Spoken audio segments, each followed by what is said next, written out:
परिश्रम आणि गुणवत्तेच्या जोरावर लातूर पॅटर्नची परंपरा ही कायम नीट परीक्षेमध्ये सुद्धा राहिलेली आहे आणि नीट परीक्षेमध्ये गतवर्षीच्या तुलनेमध्ये लातूरमध्ये जास्त यश विद्यार्थ्यांनी मिळवल्याचं समजतंय। तर शाहू कॉलेजचे 450 पेक्षा जास्त विद्यार्थी नीटमध्ये यशस्वी झालेले आहेत। लातूरमधील 1700 पेक्षा जास्त विद्यार्थ्यांनी नीटच्या या परीक्षेमध्ये घवघवीत यश संपादन केलंय। पेपर फुटी फेरपरीक्षेमुळे गोंधळ होताच, मात्र या सगळ्या परिस्थितीवर मात करून आणि चांगल्या मार्कांचं लक्ष समोर ठेवून लातूरमधल्या या विद्यार्थ्यांनी नीटच्या परीक्षेत घवघवीत यश मिळवलंय।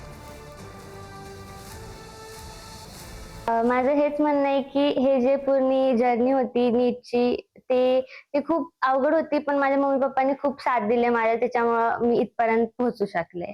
आणि टीचर्स पण, माझे सगळे टीचर्स लोक मला कधीही काय वाटलं मोटिवेट करतात, इतकं चांगलं शिकवतात।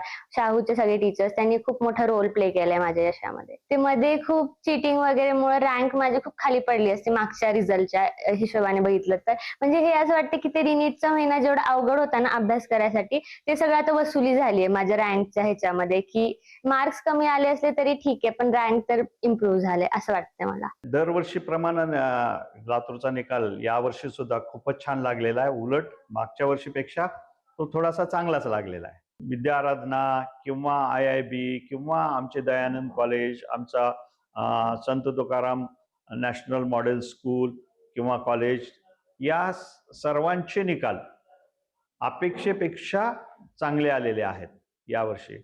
आणि एकूणच लातूरमधून MBBS साठी 1700 ते 1800 विद्यार्थी यावर्षी प्रवेशित होतील असा आमचा अंदाज आहे।